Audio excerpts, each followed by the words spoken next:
ഇത് ഷാജി, ഭയങ്കര പുള്ളിയാ. ചേച്ചി വേറെ ഒന്നും അന്വേഷിച്ചില്ലേ? തിരുവനന്തപുരത്തൊക്കെ അല്ലായിരുന്നോ? അത് ചോദിക്കണ്ടല്ലോ, എല്ലാം പാട്ടല്ലേ. ഒറ്റ കാര്യമുണ്ട്. ആ 10 ലക്ഷം കടന്നു നിങ്ങൾക്ക് 1 ലക്ഷം പ്രൈസ് മണി അടിച്ചു. അതൊക്കെ വെക്കണ അലമാര കാണിക്കാം. ഇവിടെ കൊണ്ടുവന്ന പൈസ എല്ലാം നമ്മൾ അടുക്കി വെച്ചിട്ടേ, അപ്പം അത് കാണാനൊക്കെ അത്രയും ദൂരം. കാരണം ഇതിന് ചെലവില്ലല്ലോ പൈസക്ക്. ചെലവില്ല, നിങ്ങൾക്ക് ചെലവില്ലല്ലോ. നമ്മൾ ആഹാരം കഴിക്കത്തില്ല, കറണ്ട് ചാർജ് കൊടുക്കണ്ട, ഗ്യാസിന് പൈസ കൊടുക്കണ്ട, വസ്ത്രം പോലും ധരിക്കത്തില്ല. ഗോൾഡ് അംബാസഡർ അടിച്ചിട്ടൊക്കെ ചേച്ചിക്ക് എന്താ ചേച്ചി മേടിച്ചോണ്ട് തന്നേക്കുന്നത്? അവിടെ കിട്ടുന്ന പേപ്പർ വാരി കൊണ്ടുവരുന്നത്. ഭയങ്കര സംഭവമാണ് കേട്ടോ. അറിയാലോ. എത്ര ദിവസം ചേട്ടൻ വർക്കിന് പോകുന്നത്? അത് നമ്മുടെ മനോരമ പോകുന്നത് 8 ദിവസം. 8 ദിവസം. 8 ദിവസം ചേച്ചി പിള്ളേരെ കൊണ്ട് ഒറ്റയ്ക്ക് കൊണ്ട് നിൽക്കുമോ? ഞങ്ങൾ 3 പേരല്ല, ഒറ്റയ്ക്കല്ലല്ലോ. ഒരു കാള രണ്ടുകൂടെ പോകുന്ന പോക്ക് കണ്ടോ എന്ന് പറഞ്ഞേ.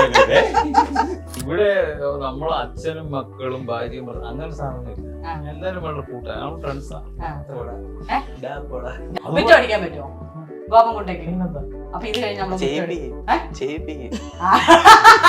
ചെയ്തില്ലേ, അമ്മ ചെയ്യിപ്പിക്കാം. ആണുങ്ങൾ ചൂലെടുക്കുന്ന കണ്ട അയ്യോ ചൂലൊന്നും എടുക്കല്ലേ, അത് പെണ്ണുങ്ങൾ ചെയ്യുന്ന പണിയാണെന്ന് പറയും. തുണി അലക്കുന്നതൊക്കെ അതിനൊക്കെ ഒരു ബദലായിട്ട് ആ പിള്ളേര് വളർന്നു വരുമ്പോ അങ്ങനൊന്നുമില്ല, എല്ലാരും ചെയ്ത്. വാഷിംഗ് മെഷീൻ കിട്ടിയത് കൊണ്ട് ജോലി കുറവാണ്. അങ്ങനെ പൊട്ടോന്ന് ഇപ്പൊ മനസ്സിലായി. അങ്ങനെ പൊട്ടിക്കാവുന്ന. ഞാനിങ്ങനെ എന്റെ വീട്ടിലുണ്ടായിരുന്നു, ഇങ്ങനെ പൊട്ടിച്ചോണ്ടിരുന്നു. എനിക്ക് തോന്നിച്ചു എനിക്കൊന്നും ഇഷ്ടമല്ല.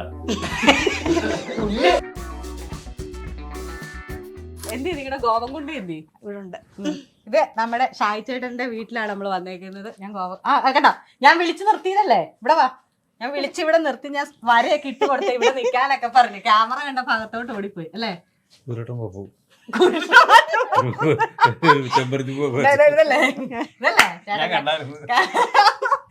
ഞാനിത് വെച്ചോണ്ട് വന്നപ്പോ എന്നോട് പറയാം, കുതിരവട്ടം പപ്പൂനെ പോലുള്ള കൗണ്ടർ അടിച്ചത് ഫസ്റ്റ് വൈഫാ.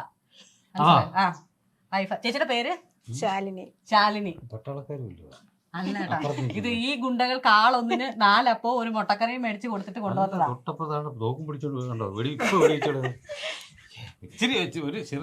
അത് അവളുടെ ആറ്റിറ്റ്യൂഡ് അങ്ങനെ. നല്ല സൂപ്പർ അല്ലേ, സുന്ദരി അല്ലേ? ഞാൻ പിള്ളേരോട് ചോദിച്ചില്ല, ശാലിനി ചേച്ചി അല്ലേ? ശാലിനി എന്റെ കൂട്ടുകാരി. പേരെങ്ങനെയാ?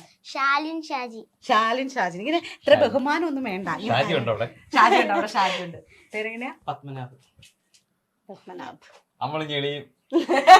ഞാൻ ഞെട്ടി. പത്മനാഭൻ. എഴുതി ചന്ദ്രകല വരെ ഉള്ളൂ. പത്മനാഭ്. എന്റെ അച്ഛന്റെ പേര് പത്മനാഭൻ. ഓക്കെ, അത് വെട്ടി കുറച്ച് ഇന്നിട്ടില്ല. പത്മനാഭൻ നാക്കി +2 അല്ലേ? +1.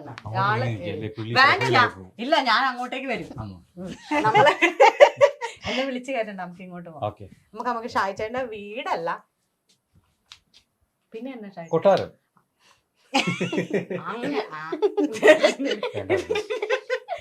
കൊട്ടാരം കാണാം.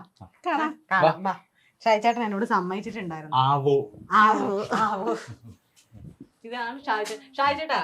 ചേച്ചി എന്നോട് പറഞ്ഞു ഇത് ഭയങ്കര ഒത്തിരി നാളത്തെ പഴക്കമുള്ള വീടാണ്. 70 വർഷം. 70 വർഷം. അത് ചുമ്മാ, ചേട്ടനൊക്കെ ഇളയതെന്ന് പറയും. 2 വയസ്സിന് 90ആയി. ഇത് ഈ വീടിന് 70 വർഷത്തെ പഴക്കമുണ്ടല്ലേ? അത് നിങ്ങളുടെ ഇപ്പൊ ചേച്ചിയോട് പറഞ്ഞു ഈ വീട്ടിൽ ഒത്തിരി മുറിയുണ്ട് കേട്ടോ, ഞാൻ കാണിച്ചു തരാം. അവിടെ ഇവിടെ ഒക്കെ മുറിയാണ്. നമ്മളവർക്ക് പുറമേന്ന് കാണുമ്പോ ഇത്രയേ ഉള്ളെന്ന്, പക്ഷെ ഇങ്ങനെ തുറന്നു ചെല്ലുമ്പോ മറ്റേ 7 ജാലകം അങ്ങനെ നമ്മൾ പറയത്തില്ലേ, 7 വാതിൽ തുറന്നു ചെന്ന് വേണം ഇത് കാണാന്ന് പറഞ്ഞ പോലെ ഈ വീട് നിറച്ചും അങ്ങനെ. അതിന് കാരണം ചേച്ചി എന്നോട് പറഞ്ഞൊരു കാരണമുണ്ട്. കാരണം എന്താ ചേച്ചി പറ ചേച്ചി കേക്കട്ടെ. അല്ല ഇവിടെ ഒത്തിരി ആൾക്കാരുണ്ടായിരുന്നു, അവരെല്ലാം വരുമ്പോ ഓരോ വീട് 18 പേരുണ്ടായിരുന്ന വീട്. ഇവരെങ്ങനെയാന്ന് വെച്ചാൽ 18 പേരുണ്ടായിരുന്നു. അപ്പൊ ഓരോരുത്തരും കല്യാണം കഴിച്ചപ്പോ ഇങ്ങനെ എക്സ്റ്റൻഷൻ ചെയ്താണ് വീട് നിലയിലായത് അല്ലേ? അങ്ങനെയാണോ 18 പേര് ഓൾറെഡി ഉണ്ടായിരുന്നത്? ഞങ്ങളുടെ അപ്പൂപ്പനും അമ്മൂമ്മയെന്ന് പറഞ്ഞാൽ കുറഞ്ഞ കട്ടികളൊന്നും അല്ല. അപ്പൂപ്പനും അമ്മൂമ്മയ്ക്കാണോ 18 മക്കള്? അല്ല, അവര് 8-9 പേർ. 8-9. പിന്നെ ഞങ്ങളും കുറച്ച് ആൾക്കാർ വന്നു, അതിനുശേഷമാണ് അവർ കല്യാണം കഴിക്കുന്നത്. ഷായി ചേട്ടൻ ഞാൻ വരൂന്ന് പറഞ്ഞിട്ടാണോ? എന്നാ ഇരിക്കാം, എല്ലാരും ഒക്കെ എവിടെയെങ്കിലും ഒക്കെ വന്ന് ഇരിക്കേ. ആരെങ്കിലും ഒക്കെ എവിടെയെങ്കിലും വരുന്നു, ഞാൻ മതിയോ? എങ്ങനെയെങ്കിലും ഒക്കെ ഒന്ന് ഇരിക്കേ. ഞാൻ വരൂന്ന് പറഞ്ഞിട്ടാണ് ഇങ്ങനെ. ഇത് വെള്ളമുണ്ടല്ലേ? ഇത് മറ്റേ ആണല്ലോ, എന്തോ കാവിമുണ്ട് കളറ് പോയതാ. ഇത് മുക്കിയെടുത്തോ അന്ന് പറഞ്ഞ ഈ പുള്ളി ഇങ്ങനെ മുക്കി, അങ്ങനല്ല ഉദ്ദേശിച്ചത്, കളർ മുക്കിയതാണ്. കളറ് ആണോ? അതെന്ത് കളർ നോക്കി? ഇത് പ്യുവർ വൈറ്റ് ആയിരുന്നു. ഓ, അപ്പൊ കോടി കളർ മേടിച്ച് മുക്കിയത്. അത് കോടിയില്ലല്ലോ, കോടി പോയല്ലോ അത്. ഇത് ലക്ഷം വരെ വരും. കോടിയൊന്നും ഇല്ല, ലക്ഷം വരെ വരത്തുള്ളൂ. എന്നോട് പറഞ്ഞത് ഷായ് ചേട്ടനെ കഴിഞ്ഞ് കൗണ്ടർ അടിക്കുന്ന ചേച്ചിയാണെന്നാ. ചേച്ചി ഇത് വാ തുറക്കുന്നില്ലല്ലോ, ആൾക്കാരെ കാണുമ്പോൾ മിണ്ടത്തില്ല. ക്യാമറയും കൂടെ വന്ന മിണ്ടത്തില്ല. എന്റെ അടുത്തുള്ള പരിപാടികൾ മാത്രമേ ഉള്ളൂ. സത്യം പറ, ഞാൻ വരും പറഞ്ഞിട്ട് നിങ്ങൾ രണ്ടുപേരും സ്ക്രിപ്റ്റ് എഴുതിയാന്നോ? എങ്ങനെ അഭിനയിക്കണം? ഞാനിപ്പോ അവനെ സ്കൂളിൽ കൊണ്ട് വിട്ടിട്ട് വിളിക്കാൻ പോയി, അങ്ങനൊക്കെയാ ഇത്. അല്ലെങ്കിൽ ഇവിടെ കൂറയാ പിന്നെ ഇല്ലല്ലോ അങ്ങനെ. ഞാനും ഇവനും ഒക്കെയാണ്. എന്റെ കോമഡി ചിരിച്ചേട്ടാ. വേറെ കാര്യമുണ്ട്, ഇതെല്ലാം കഴിഞ്ഞ് പോയി കഴിഞ്ഞാൽ അപ്പുറത്തെ റൂമിൽ കയറ്റി തന്നെ. ഈ വീടിന്റെ അപ്പുറത്തൊരു ഭാഗമുണ്ട്, അത് ഇടിമുറിയാന്നാ പറഞ്ഞത് അല്ലേ? ഇടിച്ചിടിച്ചാണ് ഇങ്ങനെ. അങ്ങനെയൊക്കെ എനിക്ക് നല്ല വണ്ണം ഉണ്ടായിരുന്നു. അപ്പം ഇവക്ക് വണ്ണം തീരെ കുറവായിരുന്നു. എപ്പോഴത്തെ കാലം? കല്യാണം കഴിച്ചോണ്ട് വരുമ്പോ നല്ല തടി ഉണ്ടായിരുന്നു. അപ്പം കുറച്ച് കഴിഞ്ഞപ്പോ നമുക്കൊരു ഭയങ്കര വ്യത്യാസം തോന്നി. അപ്പൊ ഞാൻ എന്ത് ചെയ്തു, അപ്പോഴത്തേനും ഇവിടുത്തെ ചേച്ചിക്കും വിഷമം, ചേച്ചി വണ്ണം വെച്ചു. ഞാൻ എന്റെ പ്രവർത്തനങ്ങളെല്ലാം വെറുതെ ആയിപ്പോയി. അവിടെ തടി കൂടി. ചേച്ചി പിന്നെ പ്രയത്നിക്കാതെയാണോ തടി കൂടിയെന്നാണോ? ചേച്ചിയും പ്രയത്നിച്ച് നന്നായിട്ട് ഭയങ്കര പ്രയത്നമാണ്. കപ്പലണ്ടിയും മിഠായി എല്ലാം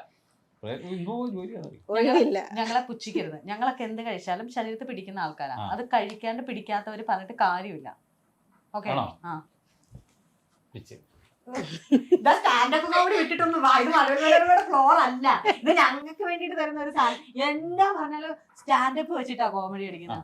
മഞ്ജു ചേച്ചി ഇരിക്കുന്നത് ഇങ്ങനെ ചിരിക്കാന്ന് ഇവിടെ ആളില്ല, ഞാൻ ഒറ്റയ്ക്ക് ഉള്ളു. തകർത്തോ ചേട്ടാ. മൂത്ത മോൻ പത്മനാഭൻ, ഷാലിൻ ഷാജി. കാരണം ഷാജിയുടെ കൂടെ പേര് കുറേശ്ശെ എടുത്തിട്ട് ഉണ്ടാക്കി. ഇത് ഷാജി, ഭയങ്കര പുള്ളിയാ. ഞാൻ കണ്ടു ഇങ്ങോട്ട് പോരുന്ന വഴിക്ക് എല്ലാരും ഇങ്ങനെ. നിങ്ങക്ക് രാഷ്ട്രീയത്തിൽ നിക്കാൻ മേലായിരുന്നോ? ഇലക്ഷൻ നിക്കാൻ മേലായിരുന്നോ? നമുക്ക് അങ്ങനെയുള്ളൊരു താല്പര്യം ഇല്ലേ? അയ്യോ, സത്യത്തിൽ ഈ പൂ കൊണ്ടുവന്ന് എന്തിനാന്നറിയോ? എന്റെ ചോദിച്ചു വെക്കാനായിട്ട് അല്ല, ചേട്ടനെ സ്വീകരിക്കണം ഞങ്ങളുടെ ഇന്റർവ്യൂലേക്ക്. ഞാൻ ഇങ്ങനെ ഇരുന്ന് പോയി, അതാണ് സോറി കേട്ടോ. ഞാൻ ഇങ്ങനെ ആലോചിക്കുക, ഈ പൂ കിട്ടിയാൽ തിരിക്കുന്നത് എന്തിനാണെന്ന് അപ്പോഴാ ഓർത്തത്.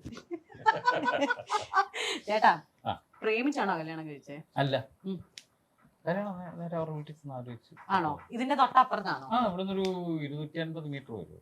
അയ്യോ, എന്ത് ദൂരാ ചേട്ടാ. പിന്നെ എത്ര ബസ് കയറിയല്ലേ? അതെ, 250 മീറ്റർ എത്തുന്നേ. അതുകൊണ്ടാ ചേച്ചാ പ്രേമിച്ചാണോ കിട്ടിയെന്ന്? അല്ല. ആണോ ചേച്ചി? പിന്നെ കണ്ടു കിട്ടിയതാ? അവൾ എന്റെ സ്റ്റുഡന്റ് ആയിരുന്നു, ഒരു കണക്ക് പറഞ്ഞു. ഇത് സായിച്ചേട്ടൻ പറഞ്ഞല്ലേ, സായിച്ചേട്ടൻ പഠിപ്പിക്കാൻ വന്ന ടീച്ചറെ അടിച്ചു മാറ്റി. ഞാൻ SLC ഒക്കെ ചുമ്മാ ഇങ്ങനെ പഠിപ്പിക്കുകയൊക്കെ ചെയ്യാം. പിന്നെ അത് തുറന്നു ഇങ്ങനെയല്ല. SLC-ക്കൊക്കെ ഞാൻ ഇവിടെയുള്ള കുട്ടികളെ പഠിപ്പിക്കുമായിരുന്നു. നിർത്തി പറയൂ. അപ്പൊ അത് കഴിഞ്ഞിട്ട് ഞാൻ അങ്ങ് പോയി തിരുവനന്തപുരത്ത് പഠിക്കാൻ വേണ്ടി. മ്യൂസിക് മ്യൂസിക്കും പഠിച്ചു. അങ്ങനെയൊക്കെ കുറെ നാൾ കഴിഞ്ഞിട്ട് ഇവരുടെ വീടിനടുത്ത് വന്നു. അവിടെ ഗ്രൗണ്ട്, അവിടെ പന്ത് കളിക്കുന്നു, ഫുട്ബോൾ ഗ്രൗണ്ട് അവിടെ. അപ്പൊ ഞാൻ ഭയങ്കര ഫുട്ബോളറായിരുന്നു കേട്ടോ. അങ്ങനെ കളിക്കാൻ പോയി. അപ്പൊ ഒരു ദിവസം നോക്കിയിട്ടുണ്ടെങ്കിൽ ഈ പുള്ളി അവിടെ നിൽക്കുന്നു. ഞാൻ നോക്കുന്ന വലിയൊരു കിട്ടുന്നു. അപ്പൊ മറ്റേത് അപ്പൊ ഞാൻ ചുമ്മാ ഇവിടെ ഞാൻ നിന്റെ കല്യാണം കഴിക്കട്ടെന്ന് ചോദിച്ചു. അപ്പൊ പറഞ്ഞു വീട്ടിൽ വന്നു. അന്നത്തെ കാലത്ത് ഞാൻ വിശ്വസിക്കണം. അന്നും കാലത്തും ഇന്നും കാലത്തും ചേട്ടാ, ഞാൻ വിശ്വസിച്ചില്ല നിങ്ങൾ നേരിട്ട് ചോദിച്ചു എന്ന് പറഞ്ഞ. അവളോടാ ചോദിച്ചത്. അപ്പൊ അവള് പറഞ്ഞ് വീട്ടിൽ വന്ന് അച്ഛനോട് ചോദിക്കാം. ചേച്ചിയോട് ചോദിച്ചോ? അതെന്ത് ധൈര്യത്തിലാന്ന് ചോദിച്ചാ? അങ്ങനെ ധൈര്യമൊന്നുമില്ല, കാരണം ഒറ്റയിടത്തും പെണ്ണ് കിട്ടാനില്ല, തിരുത്തില്ല. പോകുന്നതൊക്കെ അവരൊക്കെ കണ്ടിട്ട് കൊള്ളാം. അപ്പം നമുക്ക് പെണ്ണ് കണ്ടൽ ചടങ്ങ് നടന്നോണ്ടിരിക്കുന്ന സമയമാണ്. അപ്പം എല്ലായിടത്തും കണ്ട് ശരി. പിന്നെ മറ്റേ പുള്ളി നമ്മളെന്നാ അങ്ങോട്ട് വരണ്ടേ, എന്തോ അതിന് അവര്. അപ്പൊ പിന്നെ അങ്ങനെ ഒരു 10-15 ചേർത്ത് പോകും, രക്ഷയില്ല. നമുക്ക് ഇല്ലെന്ന് മനസ്സിലായി. പിന്നെ ചുമ്മാതെ ഫുട്ബോൾ എറിഞ്ഞു നോക്കിയതല്ലേ? എറിഞ്ഞു, അത് കൊണ്ടു വൈകിട്ട് ചെന്ന് ചോദിച്ചു. അച്ഛൻ പറഞ്ഞ് വീട്ടിൽ കൊണ്ട് പോകണം. ആണോ ചേച്ചി? അച്ഛന് സമ്മതക്കുറവൊന്നും ഇല്ലായിരുന്നു? പുള്ളി പാവ, ദൂരമൊന്നും അല്ല, നല്ല ദൂരമുള്ള മനസ്സിലായി. ചേച്ചി നിങ്ങളെ ഇരുത്തി ആക്കണാണ്, സമ്മതിക്കരുത് ചേച്ചി. ഈ ഷായ്ചേട്ടന് ഒരു ഫ്രെയിം ഉണ്ട്, നാട്ടുകാരെ അറിയും. ഷായ്ചേട്ടന് ഫ്രാൻസ് ഒക്കെ ഉണ്ടായിരുന്നു. ഒരു കയറ്റം ഉണ്ടല്ലോ. ഇപ്പൊ എനിക്ക് ഓക്കെ. ഓ എന്റെ ദൈവം, എനിക്ക് സമാധാനം കിട്ടിയില്ലേ? ഇല്ല, ചോദിച്ചു വാങ്ങിച്ചു രാവിലെ. തരും. അതെനിക്ക് ഇഷ്ടമായി ചേച്ചി. അപ്പൊ ഈ കല്യാണം പെട്ടെന്ന് തന്നെ നടത്തി? സ്പീഡ് കൂട്ടിയിട്ടുണ്ടോ? അതൊന്നും കുഴപ്പമൊന്നുമില്ല. ഞങ്ങൾ വിയർത്താലും ഞങ്ങൾക്ക് ഭക്ഷണം കഴിക്കാൻ അല്ല പറ്റത്തില്ല. ഇത് അല്ലാതെ ഒരു എന്റെ തലക്ക് അടിക്കും തോന്നുന്നു. ഇല്ലില്ല, അന്യന്റെ വിയർപ്പ് കൊണ്ടല്ല, സ്വന്തം വിയർപ്പ് കൊണ്ട് ഭക്ഷണം കഴിക്കുന്നവരാ ഞങ്ങള്. ആ ഇവര് ഓർമ്മ അല്ല ചേച്ചി അന്നേരം ഇപ്പം അന്നത്തെ കാലത്ത് ഇപ്പം ചേട്ടന്റെ ആലോചന വന്നപ്പോ നിങ്ങൾ അറിയുന്ന കുടുംബമായതുകൊണ്ടാണ് പെട്ടെന്ന് കല്യാണം നടത്തിയത്. ചേച്ചി വേറെ ഒന്നും അന്വേഷിച്ചില്ലേ? ഞാൻ ചേച്ചിയോടെ ആകെ 18 വയസ്സല്ലേ ആയുള്ളൂ. അത് ചേച്ചിക്ക് വേറെ എവിടെയൊക്കെ ചോദിക്കാന്നല്ലോ. 18 വയസ്സായപ്പോഴത്തേക്കും ചേച്ചിക്ക് ചേട്ടൻ വേറെ തിരുവനന്തപുരത്തൊക്കെ അല്ലായിരുന്നോ? അത് ചോദിക്കണ്ടല്ലോ, എല്ലാം പാട്ടല്ലേ. കാര്യമുണ്ട്. ചേച്ചി ആ കഥ പറഞ്ഞു, ചേച്ചി ആ കഥ പറഞ്ഞു. ഇനി ചേച്ചിക്ക് അവിടെ ചേച്ചി ഇപ്പൊ പെട്ടേക്കുന്ന ഒരു ടൈം ലൂപ്പില്ല. ചേച്ചി പറ, ചേച്ചി പറ. ഇനി ഞാൻ ഒന്നും ചോദിക്കുന്നത്, ഞാൻ കാര്യം തന്നെ നോക്കിയോ. പെട്ട് രാജേട്ടാ ആരാണ്ട് വരുന്നുണ്ടോ വിളിക്കുന്നില്ല, അതൊന്നുമില്ല. പറഞ്ഞോ ചേച്ചി. അത് നിങ്ങൾ സ്പോട്ടിൽ കോമഡി അടിക്കുന്നവരല്ലേ? ചേച്ചി എന്നായിരുന്നു ചേച്ചി നാട്ടില് പാട്ട്? പെണ്ണ് കേട്ടാനില്ലെന്നാണോ? അല്ല, നല്ല സ്വഭാവമുള്ള, നല്ല സ്വഭാവമുള്ള നീറ്റാളാ. ചേച്ചിക്ക് ഓക്കെ ആണെന്ന് അപ്പൊ തന്നെ തോന്നുന്നു. അപ്പൊ എന്നെ കെട്ടിക്കൊണ്ട് പോകുന്നു. ഇവിടെ കെട്ടിക്കൊണ്ട് പോകുന്നത് എത്ര ആൾക്കാരുണ്ടായിരുന്നു ചേച്ചി? ഈ വീട്ടിലേക്കല്ലേ കെട്ടിക്കൊണ്ട് പോകുന്നത്? എത്ര ആൾക്കാരുണ്ടായിരുന്നു? ആരുമില്ല, അച്ഛനും അമ്മയും ഞാനും അവൾ മാത്രം. ആണോ? നിങ്ങൾ എത്ര മക്കളാ? ഞങ്ങൾ 4 പേര്. നിങ്ങൾ 4 പേര്. ചേട്ടന് മൂത്തത്? ഏറ്റവും മൂത്തത് ചേച്ചി ഉഷ, രണ്ടാമത്തെ തുളസി, മൂന്നാമത്തെ റെജി. ഇവര് എന്നെ എടുക്കുന്ന ഇവരൊക്കെ? മൂത്ത ചേച്ചി കോട്ടയം മെഡിക്കൽ കോളേജിലെ അനാറ്റമി HOD ആയിരുന്നു. ഓ, മെഡിക്കൽ കോളേജ്. ഇപ്പം അടൂര് മെഡിക്കൽ കോളേജിൽ അനാറ്റമി HOD. അവിടെ പെൻഷനായിട്ട് ഇങ്ങോട്ട് പോകുന്നു. രണ്ടാമത് തുളസി ചേച്ചിയോ? നിലമ്പൂർ മാനവേദൻ ഹൈസ്കൂളിലെ ടീച്ചറാണ്. അവരവിടെ തന്നെ. ഹസ്ബൻഡും അവിടുത്തെ അധ്യാപകനാണ്. ചേട്ടൻ ഇറിഗേഷൻ ഡിപ്പാർട്ട്മെന്റിൽ എക്സിക്യൂട്ടീവ് എഞ്ചിനീയർ ആയിരുന്നു. ഡ്യൂട്ടി ഇരിക്കുമ്പോൾ തന്നെ BP കൂടി മരിച്ചുപോയി. അപ്പൊ അങ്ങനെ 4ാമത്തെ മഹാനേഷായി. അത് തീർച്ചയായും ഷാജേട്ടനെ ഞാൻ ഇങ്ങനെ തമാശയൊക്കെ പറയുമെങ്കിലും ഷാജേട്ടനെ കാണുന്ന ഞാൻ നിങ്ങളുടെ എല്ലാ വീഡിയോസിലും മില്യൺസ് കിടന്ന വ്യൂ മാത്രമേ ഉള്ളൂ, ഒരുമാതിരിപ്പെട്ട എല്ലാത്തിലും. വിനോദേട്ടനും ഷാജേട്ടനും ഒരു അസാധ്യ കോമ്പിനേഷൻ ആണ്. അപ്പൊ ഷാജേട്ടൻ എൻ്റെ ഒരു നിങ്ങൾക്ക് ഈ കഴിഞ്ഞിട ഞാനൊരു എങ്ങനെ ഷാജേട്ടനെ ഇന്റർവ്യൂ ചെയ്യാൻ വേണ്ടി ഷാജേട്ടന്റെ പഴയ വീഡിയോസ് ഇങ്ങനെ കാണുവാണേ. അപ്പൊ ഇങ്ങനെ കയറി വന്നതിനകത്താണ് നിങ്ങൾ 10 ലക്ഷം കടന്നു. ആ 10 ലക്ഷം കടന്നാന്ന് നിങ്ങൾക്ക് 1 ലക്ഷം പ്രൈസ് മണി അടിച്ചു. അതൊക്കെ വെക്കണ അലമാര കാണിക്കാവോ? ഇവിടെ അങ്ങനെ പ്രത്യേകിച്ച് അങ്ങനെ നിങ്ങൾ ഇതിന്റെ അടിയിലാണോ വെക്കുന്നത്? അലമാര പൈസ വെക്കുന്നത് അവിടെയാണോ? പൈസയോ? പൈസ നമ്മൾ അതിപ്പം കാണാനൊക്കത്തില്ല. അതിന് മൂളോശം അതാ കുന്നു. കാരണം ഇവിടെ കൊണ്ടുവരുന്ന പൈസ എല്ലാം നമ്മൾ അടുക്കി വെച്ചിട്ടേ അപ്പം അത് കാണാനൊക്കത്തില്ല, അത്രയും ദൂരം. കാരണം ഇതിന് ചെലവില്ലല്ലോ പൈസക്ക്. നമ്മൾ ആഹാരം കഴിക്കത്തില്ല, കറണ്ട് ചാർജ് കൊടുക്കണ്ട, ഗ്യാസിന് പൈസ കൊടുക്കണ്ട, വസ്ത്രം പോലും ധരിക്കത്തില്ല നമ്മള്. അപ്പൊ അതുകൊണ്ട് പൈസക്ക് ചെലവില്ല നമ്മള്. അങ്ങനൊരു കാര്യം.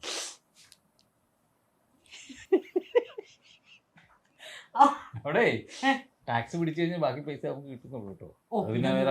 പോട്ടെ. അത് എല്ലാ പ്രാവശ്യം നിങ്ങൾക്ക് ബമ്പർ അടിക്കുന്നുണ്ടല്ലോ. 1 ലക്ഷം വെച്ച് അടിക്കുന്നുണ്ടല്ലോ ചേച്ചി. 1 ലക്ഷം വെച്ച് അടിച്ചിട്ട് 50,000 രൂപ ബമ്പർ എന്ന് പറയുന്നത്. 50,000 ബമ്പർ. അപ്പൊ മറ്റേതാ ഗോൾഡൻ ബമ്പർ. ഗോൾഡൻ ബസർ അടിച്ചിട്ടൊക്കെ ചേച്ചിക്ക് എന്താ ചേച്ചി മേടിച്ചോണ്ട് തന്നേക്കുന്നേ?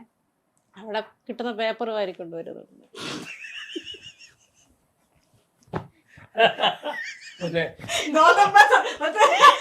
നിങ്ങളെ പറ്റിച്ചുകൊണ്ട് മഞ്ജു ചേച്ചി അവിടെ കടിക്കുന്ന സാധനം ചേച്ചി എന്തുകൊണ്ടോ അവിടെ കിട്ടുന്ന പേപ്പർ ഒരു വാരി പോക്കറ്റ് ഇടുന്നുണ്ടില്ലേ, അതവിടെ കൊടുക്കാനാണല്ലേ? അത് പൈസയാണെന്ന് പറഞ്ഞ് തെറ്റിദ്ധരിപ്പിച്ചിട്ടാണ് ഒരു ജീവിതം മുഴുവൻ. അതെ, ഞാൻ എഴുതിയിടും 500, 100 എന്നൊക്കെ എഴുതി പിടിച്ചു. നമുക്ക് അകത്തൊക്കെ ഒന്ന് നോക്കാം. യെസ്, ബാ ചേച്ചി. ചേച്ചിയോട് ഞാൻ കുറെ കൂടെ സംസാരിക്കാനുണ്ട്. ഷാജേട്ടൻ ഇങ്ങനെ തെളിഞ്ഞു എല്ലാരും മുദ്രാവാക്യം ഞാൻ വെട്ടിക്കളഞ്ഞു. ചേട്ടാ, ഞാനിവിടെ വന്നപ്പോഴേ ഈ ഗിഫ്റ്റ് അല്ല ഇത് കണ്ടി ട്രോഫി, അച്ഛന്റെ ട്രോഫിക്കിടയിൽ മകന്റെ ഒരു ട്രോഫി. അപ്പോഴേ ഞാൻ ചോദിച്ച ചേച്ചിയോട്, മോൻ 10ലാണോ +1? ആരാന്ന് ഞാൻ ചോദിച്ചു. ആരാന്ന് ചോദിച്ചു. അപ്പൊ ചേച്ചി മോനാ. ഇത്രയും വലിയ കൊച്ചുണ്ടോന്ന് ചോദിച്ചു. ചേട്ടനുണ്ടാവും, ചേച്ചി ഭയങ്കര എങ്ങായിട്ട്.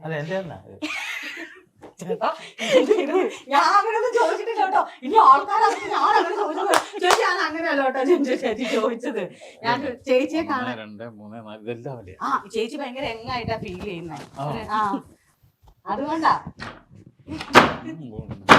പിണങ്ങാതെ നമുക്ക് അടുത്ത കൗണ്ടറിൽ നമുക്ക് എന്തെങ്കിലും സെറ്റ് ചെയ്യാം. അതെ ഒരാൾ അതിലെ പോയിട്ട് ഇതിലേ വരുന്നത് മാജിക്. ഓ മാജിക്, ഇവിടെ ഒന്ന് മാജിക് കാണിച്ചേ. ഇതാണല്ലേ 3 പ്രാവശ്യത്തെ മഴവിൽ ബെസ്റ്റ് പെയർ. ഇതിന്റെ ഒരു പേർ എന്ത് ചെയ്യുന്നേരം ഇപ്പൊ മറ്റേടത്തേക്ക് വിനോദേട്ടൻ ഇങ്ങോട്ട് വന്നിട്ടുണ്ടോ ചേച്ചി? എപ്പോഴും ഇവിടെ വന്നിട്ടാ ഞങ്ങൾ അങ്ങോട്ട് പോകുന്നത്. ഓ ഹോ ഹോ അവൻ വണ്ടിയായിട്ട് വരുന്നുണ്ടോ? ബെസ്റ്റ് മെയിൽ പെർഫോമർ ഇരിക്കുന്നുണ്ടോ? അത് തന്നെ പിടിച്ചത് തന്നെ. ബെസ്റ്റ് മെയിൽ ഭയങ്കര സംഭവമാണ് കേട്ടോ. ഞങ്ങൾക്കറിയാലോ കോപം ഉണ്ടാന്ന് പറഞ്ഞാ വിറപ്പിക്കുക. ഞാനിവിടെ മറ്റേ നമ്മളിവിടെ ടങ് ടെസ്റ്റ് കഴിയാൻ വേണ്ടി 2 നോട്ടൊക്കെ എടുത്തോണ്ട് ഇത്രയും ഗിഫ്റ്റേ ഉള്ളൂ അല്ലല്ലോ? ഇത് കൂടുതൽ കിട്ടി കൊറേ ഉണ്ട്. അതെല്ലാം എടുത്ത് ബാഗിനകത്താക്കി അവിടെ കിട്ടിയിരിക്കുന്നു. ഇവിടെ കല്യാണ ഫോട്ടോ. ഇത് മൂത്ത ചേച്ചി, ഇത് ഇളയ ചേച്ചി, ഇത് ചേട്ടൻ. 23/4/2006 കല്യാണം കഴിക്കുന്നത്. അപ്പൊ ഞാൻ എത്രാം ക്ലാസ്സിലാണെന്ന് അറിയാമോ? +2. സ്കൂളിൽ പോയിട്ടുണ്ടോ? അവിടെ ഞാൻ സ്കൂളിലൊക്കെ പോയിട്ടുണ്ട്. +2. ഇതാണ് അച്ഛനും അമ്മയും. ഓക്കെ. ചേട്ടൻ അന്ന് എന്നെ കണ്ടപ്പോ പറഞ്ഞു ഒരുപാട് വായിക്കുവാന്ന് പറഞ്ഞല്ലേ? ചേട്ടൻ വായിക്കുമെന്ന് പറഞ്ഞു. ഇപ്പൊന്നുമില്ല. അന്ന് നമ്മള് കൊറേ ഫ്രീ ടൈം ഉണ്ടായിരുന്നു. ഇപ്പൊ എങ്ങനെയുണ്ട് വർക്കൊക്കെ? വർക്കെല്ലാം കുഴപ്പമില്ലാതെ പോകുന്നു. അല്ല ചേച്ചി, ചേട്ടൻ പോകുന്ന ഒരു ദിവസത്തെ വർക്ക് എന്ന് പറയുന്നത് 8 അങ്ങനെയാണല്ലോ? എത്ര ദിവസം ചേട്ടൻ വർക്കിന് പോകുന്നത്? അത് നമ്മുടെ മനോരമ പോകുന്നത് 8 ദിവസം.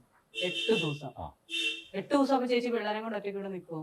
ഞങ്ങൾ 3 പേരല്ലേ, ഒറ്റയ്ക്കല്ലല്ലോ. ഒരു കാള 2 കൂടെ പോകുന്ന പോക്ക് കണ്ടോ എന്ന് പറഞ്ഞേ. ഞാൻ ബസ് പഠിക്കട്ടെ. ഇതൊക്കെ എന്റെ കൂടെ ഞാനൊരു ബസ് പഠിക്കട്ടെ. നല്ലൊരു കോമഡി ചേച്ചി. അങ്ങനെയല്ല, ഹസ്ബൻഡ് ഇല്ലാണ്ട് ഞാനിങ്ങനെ ഒരു കുലസ്ത്രീ എന്നൊക്കെ ഉള്ള രീതിയിൽ ചോദിച്ചതാ. പക്ഷെ എന്നെ തകർത്തല്ലേ? കുലയില്ല, കുട്ടിക്ക് കുല അറിയില്ല. അച്ഛയുടെ വീഡിയോ ആദ്യം കണ്ടത് ഏതാ? എല്ലാം കണ്ടിട്ടുണ്ട്. അല്ല കണ്ടിട്ടോ ഏറ്റവും കൂടുതൽ ചിരിച്ചത് ഏതാ? ഗോവൻകുണ്ട. നമ്മളൊക്കെ ഗോവൻകുണ്ട ഫാൻസാണ്. ഗോവൻകുണ്ട ശരിക്കും ചെയ്തു. തോട്ടത്തിൽ തുമ്പി ഞാൻ തോട്ടത്തിൽ തുമ്പി ഗോവൻകുണ്ട. അച്ഛൻ സൗണ്ട് അടിക്കുമ്പോ ടിവിയിൽ ഇരിക്കുമ്പോ ചിരി വരും. അത് അച്ഛനല്ലേ പറയുന്നത്? ഞങ്ങളെ സംബന്ധിച്ച് ചേട്ടൻ ഒരു ആർട്ടിസ്റ്റാ. ഞങ്ങളെ സംബന്ധിച്ച് ഷാജി എന്ന് പറഞ്ഞാൽ ഇപ്പൊ ഞാൻ പറയും ഈ ഒരു ഗോവൻകുണ്ട പ്രസിദ്ധമായ അതിനുശേഷം എല്ലാവരും ഇങ്ങനെ ഷാജി ചേട്ടനെ കുറിച്ച് ഇങ്ങനെ അന്വേഷിച്ചു വന്നപ്പോഴാണ് നമ്മൾ അറിയുന്നത്. മറ്റേ നമ്മളെ സംബന്ധിച്ച് ഒരു പെർഫോം ചെയ്യുന്നവര് ഒരാളാണ്. അയാൾ പെർഫോം ചെയ്യുമ്പോൾ നമ്മൾ ഓട്ടോമാറ്റിക്കലി ചിരിക്കും. മാനറിസങ്ങളും കാര്യങ്ങളും കൗണ്ടറും വരുമ്പോൾ. പക്ഷെ നിങ്ങളെ സംബന്ധിച്ച് നിങ്ങളുടെ കൂടെ 24 hours ഉള്ള അല്ലെങ്കിൽ നിങ്ങൾക്ക് ചെറുത്തിനും പോലെ അറിയുന്ന ഒരാള്. അപ്പൊ എങ്ങനെയാണ് ടിവിയിൽ നിങ്ങൾക്ക് എങ്ങനെ ഫീൽ ചെയ്യുന്നത്? ചിരി മനസ്സിലായിട്ടുള്ളൂ. എന്താ അറിയോ, ഇവിടെ നമ്മളെ അച്ഛനും മക്കളും ഭാര്യയും അങ്ങനെ സാധനമൊന്നും ഇല്ല. എല്ലാരും വളരെ കൂട്ടാണ്, ഫ്രണ്ട്സാ.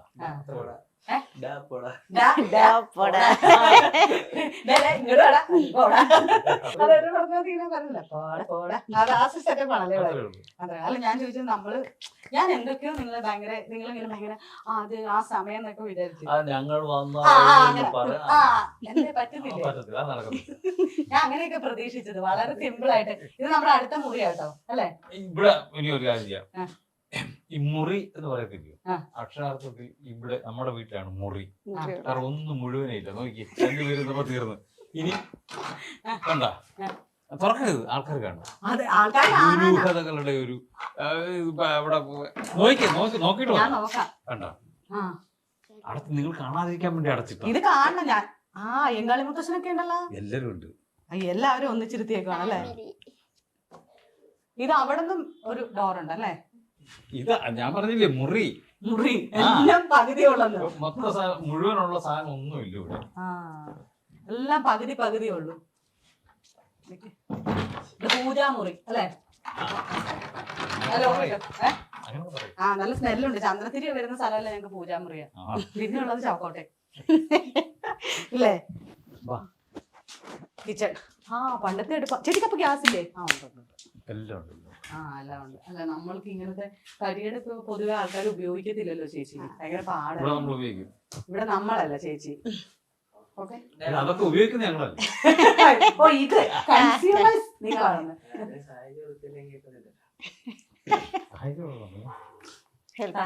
എന്ത് സഹായം ഉദ്ദേശിച്ചത്? ഇവനൊക്കെ ഇവിടെ ഇത്രയും വലിപ്പമുള്ളവനൊക്കെ ഇവിടെ തേങ്ങാ തിരുന്ന് കാണുന്നു. എന്നാ ഇത്രയും വലിപ്പമുള്ളവനൊക്കെ ഇവിടുന്ന് മാക്ക് മാത്രം തേങ്ങാ തിരുന്നു ചെയ്യോ? ഹെൽപ്പ് ചെയ്യോ ചേച്ചിനെ ചെയ്യും. എല്ലാ കാര്യത്തിലും? പാത്രം കഴുകും. ഇല്ലെങ്കിൽ സഹായത്തില്ല, കഞ്ഞി തരത്തില്ല. കൊച്ചിനും അങ്ങനെയാണ് അവസ്ഥ. തിന്നു എനിക്ക് എന്നെ ഒരാളെ കിട്ടിയില്ല. നമ്മൾ തിന്നു സഹായില്ല. ഞാനൊക്കെ വീട്ടിൽ വെക്കേഷൻ വീട്ടിൽ ഒരു ദിവസമൊക്കെ ചെല്ലുള്ളൂ. ചെല്ലുന്നതിന് മുമ്പ് ലിസ്റ്റ് ഇടും. അമ്മ അത് മേടിച്ചു വെക്കണം, ഇത് മേടിച്ചു വെക്കണം. ചെന്നിട്ട് ഇങ്ങനെ കട്ടിലേക്കിടാൻ അത് ഓരോ സമയമാകുമ്പോ ഇങ്ങനെ മേടിച്ച് കഴിക്കും. ഇവിടെ പാത്രം പോലും. പക്ഷെ നമുക്കും അങ്ങനൊക്കെ ആഗ്രഹമുണ്ട്. പക്ഷെ ഇവിടെ അമ്മയില്ലല്ലോ. അത് നേരെ അമ്മ ഉള്ളിടത്തോളം കാലം നമുക്ക്. പക്ഷെ ഇവർക്കുണ്ടല്ലോ, ഉണ്ട്. അവർക്കുള്ളോടാണ് അതിന്റെ അമ്മമാരോട് അനുഭവിക്കുന്നത്. ചേച്ചീനെ എന്നാ ചേച്ചി ചെയ്യുന്നേ? ചേച്ചീനെ എന്നെ ഇവന്മാര് ചെയ്യുന്നത്? അതൊക്കെ ഇവന്മാരെയാണോ ചേച്ചി ചെയ്യുന്നത്? അങ്ങോട്ടും ഇങ്ങോട്ടും ഉണ്ട്. അങ്ങോട്ടും ഇങ്ങോട്ടും. നിങ്ങൾക്ക് അമ്മ പണിയെടുക്കുന്നോണ്ട് ഹെൽപ്പ് ചെയ്യുന്നതാണോ അതോ അമ്മ ഈ പറഞ്ഞ പോലെ ഇവൻ പറഞ്ഞ പോലെ തിന്നാൻ വേണ്ടിട്ട് സഹായിക്കുന്നതാണോ? അങ്ങനൊന്നുമില്ല. ആളെ കണ്ട സ്നേഹമുണ്ട്, സ്നേഹമുണ്ട്, സഹായിക്കണം എന്നുള്ള മനസ്സുണ്ട്. മനസ്സുണ്ട്. മുറ്റടിക്കുവോ? മുറ്റത്ത് കിടന്ന് എന്തോരം അടിയാ ആ അടി അതെനിക്ക് ഇഷ്ടപ്പെട്ടു കേട്ടോ. മുറ്റം അടിക്കുന്നത്, പാത്രം കഴുകുന്നത്, അത് നമ്മളൊക്കെ പറയും ആണുങ്ങൾക്ക് പെണ്ണുങ്ങൾക്ക് മാത്രമുള്ള ജോലി. മീൻ വെട്ടി കൊടുക്കുന്നത് എനിക്കൊരു വിലയില്ല. ആദ്യം ഇപ്പൊ മറ്റേ അവരില്ലേ ചേച്ചി എന്തോ നമ്മള് മീൻ മേടിക്കുന്ന കടയിൽ ചെല്ലുന്നില്ലേ, അവിടെ ചെന്നാലും മീൻ വെട്ടി തരുന്നത് ആണുങ്ങളല്ലേ. ആ അത്ര വലിയ സംഭവം. മുറ്റം അടിക്കാൻ പറ്റുമോ ഗോപം കൊണ്ടേക്ക്? അപ്പൊ ഇത് കഴിഞ്ഞ് നമ്മൾ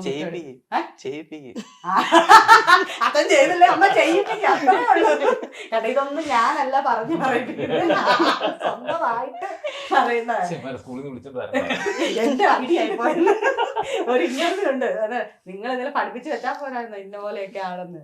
അതിപ്പോ ഇങ്ങനൊക്കെ ആണെന്ന് അറിഞ്ഞോ ഇവർക്കൊരു അവസരം കിട്ടാൻ മറ്റേ ഇങ്ങനെ എന്താ പറയാ സപ്രസ് ചെയ്ത് വെക്കുന്ന നമ്മള് ഭയങ്കര ഫ്രസ്ട്രേഷൻ ഉള്ളവർ കിട്ടിയ പൊട്ടിത്തെറിക്കില്ല. അതാണ്. അപ്പൊ അന്നേരാ ഞാൻ പറഞ്ഞത് ഈ മുറ്റമടിക്കുക പാത്രം കഴുകുക ഒക്കെ സാധാരണ സ്ത്രീകളുടെ മാത്രം ജോലിയാണെന്ന്. ഒരു അതായത് ആണുങ്ങൾ ചൂലെടുക്കുന്ന കണ്ട അയ്യോ ചൂലൊന്നും എടുക്കല്ലേ, അത് പെണ്ണുങ്ങൾ ചെയ്യുന്ന പണിയാണെന്ന് പറയും. തുണി അലക്കുന്നതൊക്കെ. അപ്പൊ അതിനൊക്കെ ഒരു ബദലായിട്ട് ആ പിള്ളേര് വളർന്നു വരുമ്പോ അങ്ങനെയൊന്നുമില്ല, എല്ലാരും ചെയ്ത്. വാഷിംഗ് മെഷീൻ കിട്ടിയതുകൊണ്ട് ജോലി കുറവാണ്. മേടിച്ചു കൊടുത്തതല്ലേ മേടിപ്പിച്ചതാ. അത് നന്നായി. തുണി വൃത്തിയാവുന്നില്ലെന്ന് എന്നോടുള്ള സ്നേഹം കൊണ്ട് ഇന്ന് തേയാനില്ലെന്ന് ഈ ശരീരത്തിൽ. ഇന്ന് തേഞ്ഞാ ഷാജേട്ടനെ ഇവിടെ എന്റെ അടുത്ത് പറഞ്ഞത് ഇനി പോയി കഴിഞ്ഞാൽ വായുവിൽ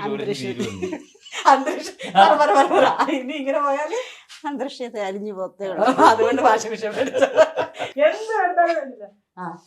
പറഞ്ഞ പോലെ അയ്യോ 4 പേരും നല്ല കളറാണ് അങ്ങോട്ട്. ഓ 4 പേരും നല്ല കളറാണ്. അതെ അതെ അതെ അതെ. ഇതൊക്കെ അയ്യോ അത് തന്നെ പുറത്ത് ഇവരുടെ ഡൈനിങ് ടേബിളിൽ കുറെ സാധനങ്ങളൊക്കെ ഇരിക്കുന്നുണ്ടല്ലോ. അത് ഇവിടെ ഉണ്ടായിരിക്കുന്ന ഫാഷൻ ഫ്രൂട്ട് ഒക്കെ ഞാൻ ഓർത്ത് എന്നാന്നറിയോ പേരൊക്കെയാണെന്നാ. അത് കുഴപ്പമൊന്നുമില്ല. കുത്തഴിഞ്ഞ പിന്നെ പൊട്ടിച്ച് കാണിച്ചാലോ? അങ്ങനെ പൊട്ടോന്ന് ഇപ്പൊ മനസ്സിലായി. അങ്ങനെ പൊട്ടിക്കാവുന്ന. ഞാനിങ്ങനെ എന്റെ വീട്ടിലുണ്ടായിരുന്നു. ഇങ്ങനെ പൊട്ടിച്ചോണ്ടിരുന്നു. എനിക്ക് തോന്നിച്ചു എനിക്കൊന്നും ഇഷ്ടമല്ല.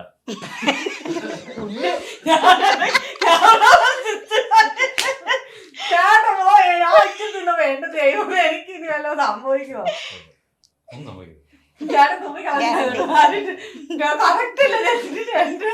എനിക്ക് തിന്നാൻ മൂടിക്കണം. അതൊക്കെ ഉള്ളിലോട്ട് പോവുകയും ചെയ്ത് എനിക്ക് വലിച്ചെടുക്കാനും പറ്റാത്ത അവസ്ഥയായിരുന്നു. നല്ല ടേസ്റ്റ് ഉണ്ട് കേട്ടോ. നല്ല ഞങ്ങള് വരുമെന്ന് പറഞ്ഞിട്ടാണ് ഇങ്ങനെ വൃത്തിയാക്കി വെച്ചേക്കുന്നേ. പിന്നെ ഇങ്ങനെ വൃത്തിയാക്കി വെച്ചേക്കുന്ന ഇല്ലെങ്കിലോ ഇല്ലെങ്കിലോ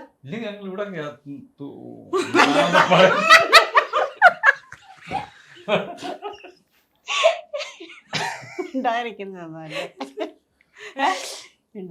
നല്ലത്. ഞാൻ ചൊറിയുന്നതാ. ഞാൻ കണ്ടു. ഇതുവരെ തന്നെ എപ്പോഴും തറയിലൊരു പണം ആണല്ലോ തറയാണെന്ന്. ഞാൻ സത്യത്തിലേ ആ മോന്റെ കാര്യം ചോദിക്കാൻ ഈ ഫോട്ടോ കണ്ടു. ആ.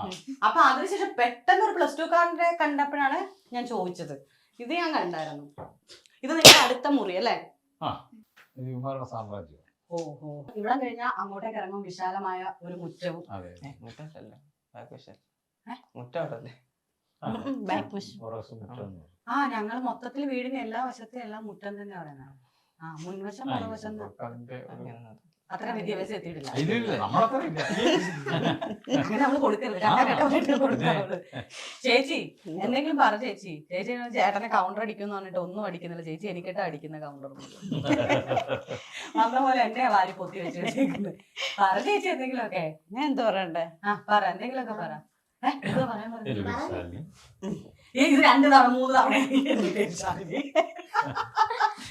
ഞാൻ തുടക്കം ഇട്ട് കൊടുത്താ ആണോ? അങ്ങനെയൊക്കെ പറയാൻ വേണ്ടി. ചേച്ചി സ്കിറ്റ് കളിക്കാൻ പോകുന്നതിന് മുന്നേ ചോദിക്കാറുണ്ടോ ചേട്ടനോട് സ്കിറ്റ് ഏതൊക്കെയാണെന്നോ? അല്ലെങ്കിൽ അങ്ങനൊക്കെ ചോദിക്കും. അന്നേരം എവിടം വരായി അവിടെ വിളിക്കും, എപ്പോഴും വിളിക്കും. നേരം ഓരോന്നിങ്ങനെ പറയും ഇത്രേ കഥയായി. അപ്പം പിന്നെ പെട്ടെന്ന് മാറ്റും. തലേ ദിവസമായിരിക്കും ചിലത് കിട്ടുന്നത്. അങ്ങനെ രാത്രി ഇരുന്ന് എഴുതുന്നു. ചേച്ചിയുടെ വിളി കൊണ്ട് എന്തെങ്കിലും സ്കിറ്റിൽ എന്തെങ്കിലും പെട്ടെന്ന് ഒരു ഇവളുടെ കുറെ കൗണ്ടറുകളൊക്കെ അതിനകത്ത് മറന്നുപോയി. ഒത്തിരി ഉണ്ട് ചേച്ചി മൊത്തം കൗണ്ടർ വന്ന് നല്ല സാധനങ്ങളൊക്കെ. നമ്മളതൊക്കെ വലിച്ച് കയറ്റുക. ചേച്ചി ഇങ്ങനെ ചേട്ടൻ പോകുമ്പോ ചേച്ചി ആലോചിക്കാറുണ്ട് ഇവരുടെ സ്കിറ്റിനനുസരിച്ച്. ഇപ്പൊ ഒരു പ്ലോട്ട് ചേച്ചിയോട് പറഞ്ഞു എന്ന് വിചാരിക്കും. അപ്പൊ ചേട്ടനോട് എഴുതിയാലും ചേച്ചി ഇങ്ങനെ ചിന്തിക്കും ഇങ്ങനെ പണിയൊക്കെ എടുക്കുമ്പോഴത്തേക്കും? ഇല്ല, അത് അന്നേരം എന്തെങ്കിലും ഇങ്ങനെ പറയുമ്പോ അതിനനുസരിച്ച് നമ്മൾ അന്നേരം പറയുന്നു. അല്ലെങ്കിൽ ചേട്ടനെ ഹെൽപ്പ് ചെയ്യാന്ന് വെച്ചിട്ട് അങ്ങനെ മൈൻഡ് അങ്ങനെ പറയുന്നില്ല. ചേച്ചിക്ക് എന്തെങ്കിലും ജോലി ഉണ്ടോ? ഇല്ല, ഇത് തന്നെ ജോലി. ഇവിടെ 24 മണിക്കൂർ ജോലി ചെയ്ത് ഒരാളവിടെ മാത്രമേ ഉള്ളൂ. അതാ ചോദിച്ചാ എന്നാ ജോലി? അങ്ങനെ ജോലിയില്ലേ ഇത്? ശമ്പളത്തിന് ജോലി ചെയ്യാൻ പോകുന്നുണ്ടോ? ഈ കിട്ടുന്ന കാശ് മൊത്തം 6 കൊണ്ട് കൊടുക്കും. മറ്റേ പറഞ്ഞ കടലാസ് നമ്മുടെ ഊർജം, നമ്മുടെ എല്ലാ സാധനവും അവിടെ. അതാണ് ഞങ്ങൾ ഇവിടുത്തെ പ്രസിഡന്റ്. അത് കഴിഞ്ഞാൽ ഞങ്ങൾ ഉണ്ടാക്കി.